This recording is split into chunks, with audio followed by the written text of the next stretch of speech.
그때 어떤 교수님께서 이런 말씀을 하시더라고요. 집은 언제 사는 거다? 사람들이 관심을 안 가질 때 사는 거다. 그게 언제? 바로 지금.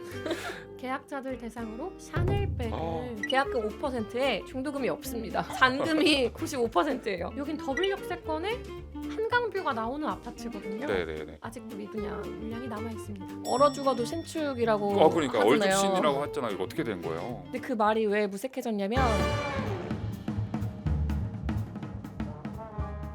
집을 살까 말까 망설여지시나요? 중요한 순간에 가이드가 되어드립니다. 집중하세요. 네, 저희 학군 담당 안녕하세요. 네, 백지영 기사 반갑습니다. 네. 네, 첫 방송 나가고 주변 반응이 아주 살짝 있었다고 들었는데요. 네, 지인들한테 따로 이야기하지 않았는데 네. 부동산 검색하다가 봤다면서 먼저 오. 연락이 오더라고요. 다들 역시 부동산에 관심이 많은 것 같습니다. 네, 사실 저도 이제 부동산에 관심이 있어가지고 이 채널을 열고 콘텐츠를 하고 있는 거라서 네, 새해에도 백지영 기자표 유익한 부동산 뉴스 한번 기대해 보겠습니다. 알겠습니다. 네, 오늘 집중한 소식 제목부터 말씀해 주시죠. 네, 오늘 제목은 어서와 싸게 해드릴게. 미분양 우려에 중도금 대출 무이자입니다. 청약 불패 서울도 미분양 악성 미분양 4년 4개월 만에 최대치. 요즘 이런 기사 제목들이 많이 보이더라고요. 이게 구체적으로 어떤 상황인 건가요? 아파트가 다 지어진 후에도 팔리지가 않아서 악성 미분양으로 분류되는 것들인데요. 최근 국토교통부에 따르면은 지난해 11월 말 기준으로 전국 준공후 미분양 주택이 1.8% 전월 대비 늘어난 18,644가구로 나타났습니다. 얼어 죽어도 신축이라고 그러니까 하잖아요. 얼죽신이라고 했잖아요. 이거 어떻게 된 거예요? 근데 그 말이 왜 무색해졌냐면 강력한 대출 규제가 계속 이어지면서 신축 아파트 매수 수요가 좀 떨어지고 있습니다. 특히 수도권 중에서 그동안 서울은 불패라고 말들 했잖아요. 네. 근데 서울이 미분양 주택이 15.3% 늘어났어요. 악성 미분양 건수가 늘어난 거죠? 예, 맞아요. 준공된 후에. 네, 서울이 가장 많이 늘어나고 있다. 네. 특히 전국 기준으로는 코로나 시기였던 2020년 7월 이후에 4년 4개월 만에 준공 후 미분양 주택이 최대치입니다. 서울로 한정하면은 2013년 10월 이후에 약 11년 만에 최대치예요. 이게 새해부터 좋은 소식을 들려드려야 되는데 네. 이게 약간 우려가 커지고 있는 상황이네요. 네, 제가 국토교통부 자료를 살펴보니까 이게 전국 주택 매매 거래량도 줄고 전월세 거래량도 모두 줄고 있고 특히 서울 아파트 거래량은 4개월 연속 줄어들었는데 네. 그 와중에 준공 후 미분양이라고 하는 이 악성 네. 미분양이 증가하고 있는 상황이라는 거죠. 네, 작성하신 기사 무이자로 중도금 대출해드려요. 서울도 미분양 우려. 이거 읽어보니까 여러 건설사의 내부 분위기를 좀 취재해 오신 것 같습니다. 몇 가지 사례를 이제 구체적으로 좀 준비해 오셨다고요? 네, 맞아요. 최근 분양한 서울의 대표 4개 단지 사례를 조사해봤는데요. 네. 먼저 노원구 서울원 아이파크, 서대문구 센트럴 아이파크, 중랑구 더샵 퍼스트월드 서울, 그리고 강동구 그란츠 리버파크입니다. 신축 아파트가 미분양됐다는 건 사실 시장에서 수요자들이 해당 단지의 가치 대비 분양가가 비싸다고 판단하는 걸 텐데요. 네. 먼저 노원구 서울원 아이파크부터 살펴볼게요. HDC 현대산업개발이 본사까지 이전을 하면서 역점 사업으로 추진해야 하는 단지인데 지난해 청약 평균 경쟁률이 15대 1이었어요. 그래서 완판이 될까 싶었는데 결국에 이제 미계약이 발생해서 무순위 청약으로 들어갔습니다. 네. 근데 여기 분양가가 꽤 높긴 합니다. 전용 84 분양가가 13억 6,300만 원부터 시작해요. 여기에는 이제 광운대역 초역세권에다가 GTX-C가 예정돼 있어요. 네. 그리고 한천초등학교가 도보권에 있고 네. 또 중계동 학원가가 가깝다는 장점까지 있어요. 그런데 이제 미분양 되는 데는 이유가 있겠죠. 네, 뭔가요? 제가 학군을 항상 그쵸. 지켜보고 있으니까 네. 초등학교까지는 도보권으로 좀 괜찮은데 중학교부터가 상당히 애매해집니다. 그나마 가까운 남대문 중학교와 광운 중학교가 모두 도보로 30분이에요. 가는 길도 사실 쉽지 않고요. 그리고 두 중학교 모두 또 남중이에요. 인문계 고등학교는 또 걸어가기가 거리가 멉니다. 그런 곳인데 노원구인데 거의 뭐 14억. 네. 그러니까 너무 높다 이렇게 판단을 하는. 저희 채널에서 임장도 한번 네, 갔었잖아요. 네, 네. 전 살고 싶던데. 궁금하신 분들은 홈주 투어 영상으로.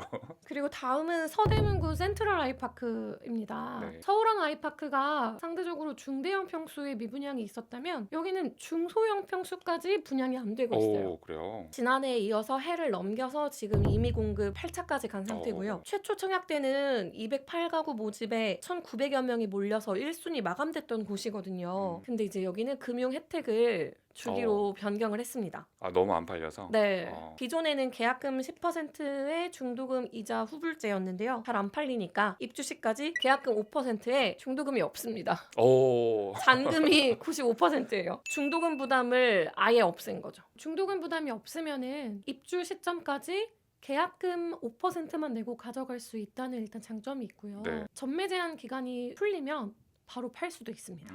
그리고 발코니 확장도 무상입니다. 오. 요새는 옵션으로 발코니 확장을 넣어서 유료로 많이 하는데 네. 여기는 무상으로. 그렇군요. 그런데 왜 여기가 미분양일까를 생각을 해보면 사람들의 반응을 살펴보니까 우선 여기랑 꽤 멀고 네. 상당히 언덕입니다. 제일 가까운 게 홍제역인데 2km예요. 그리고 또 홍은초가 도보권에 있긴 한데 여기도 중학교부터는 애매해집니다. 단순히 역과 거리가 멀다라고만 생각하고 있었는데 이게 네. 학군이 껴 있으니까 네. 이게 애매해진다는 게 딱 눈에 보이네요. 그쵸. 네. 교통이 불편하면 학군이라도 좋든가 학군이 애매하면 교통이라도 좋든가 네, 해야 네. 되는데 네.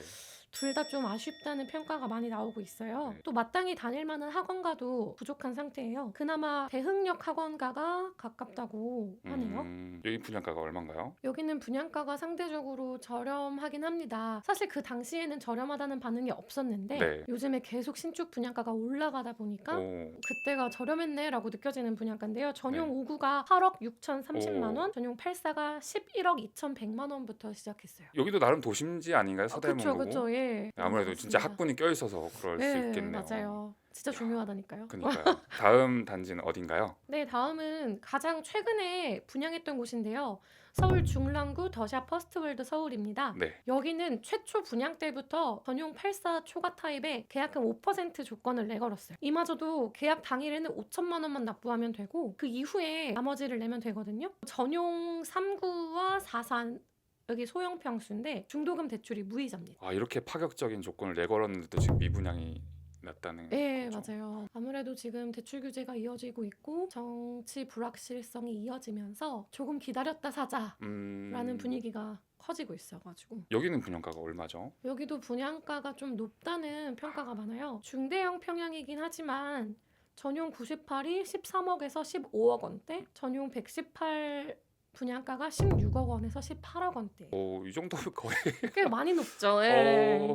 강남을 약간 노려봐도 될 것 같은데. 여기가 미분양으로 뜬 이유를 찾아보고 사람들의 평가를 살펴봤더니 아쉬운 점으로 일단 주변에 비슷한 연식의 신축 아파트가 없어요. 아, 이 퍼스트라는 게 아무것도 없는데 지어진다 이런 느낌인 건가요? 그렇죠. 이게 아마 중랑구의 첫 번째 더샵 브랜드입니다. 비슷한 연식의 신축 아파트가 없다 보니까 주변이 좀 덜 정비돼서 어수선한 느낌이 있어요. 특히 여기가 예전에 상봉터미널 부지였어서 단지 옆으로 모텔이 쭉 늘어서 있어요. 도보로 면목초등학교에 갈 수 있는데 등하굣길이 모텔촌과 골목길을 이리저리 지나서 가야 하는 상황입니다. 모텔촌이 이게 없어지거나 그러진 않나요? 정비구역으로 지정돼 있어요. 네. 그래서 없어질 건데 아직은. 네, 아직은. 그런데 여기가 2029년에 입주여서요. 네. 아직 시간이 꽤 있군요. 4년 정도 남았죠. 그래도 학령기 자녀를 둔 부모들한테는 비선호될 수가 좀 있어요. 그렇군요. 이 학군 중심으로 생각하니까 모든 게 또렷하게 보이기 시작합니다. 이제. 맞아요. 네, 마지막 단지. 네, 어딘가요? 네, 마지막으로 강동구에 있는 그란트 리버파크인데요. 여기는 미분양됐다는 기사가 좀 많이 나왔어요.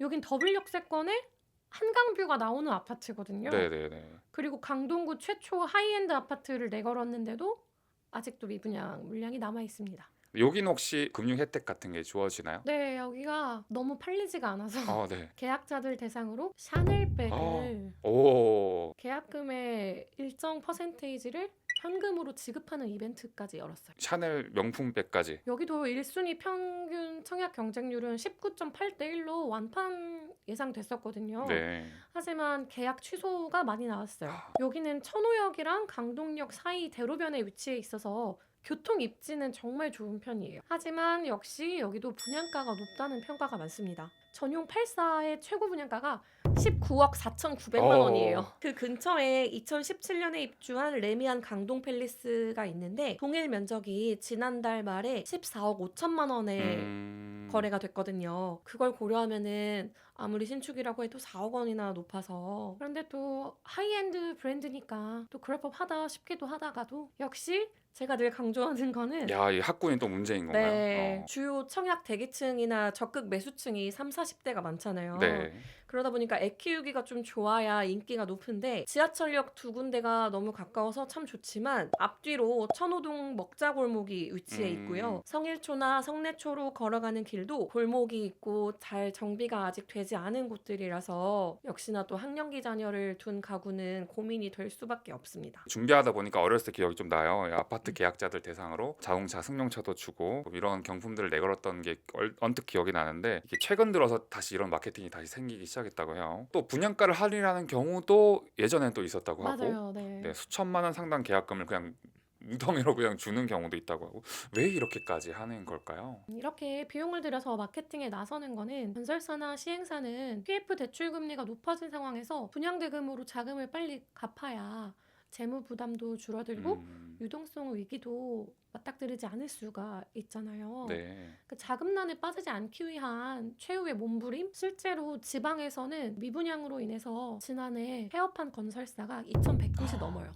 2,100곳이요? 네. 잘못 계산하신 거 아닌가요? 아니에요. 아, 네. 심각하네요. 심각하죠. 이만큼 미분양이 건설사의 부도 위기, 폐업 위기로 직결되는 거라서 미분양이 장기화하면 모델하우스 운영비도 더 들어가고 아, 그렇겠네요. 홍보비도 계속 지출이 되잖아요. 그런데 이게 기약이 없어요. 언제 네. 계약이 완료된다는. 또 아무래도 또 미분양 아파트라는 딱지가 또 맞아요. 생기면 네. 나중에 또 네. 황금성 이런 게 또 안 좋을 수도 있고 그렇겠네요. 오늘 이 서울에 미분양된 곳들을 정리해서 결론을 내보면 분양가 15억 원이라는 게 수요자들한테 심리적 저항선으로 적용되는 것 같아요. 15억 원 하면 매수자들이 부담을 느끼고 15억 원이라고 하면 절반 정도 대출받는다고 했을 때 가용현금이 이미 한 7, 8억 정도 있으신 분들이잖아요. 네.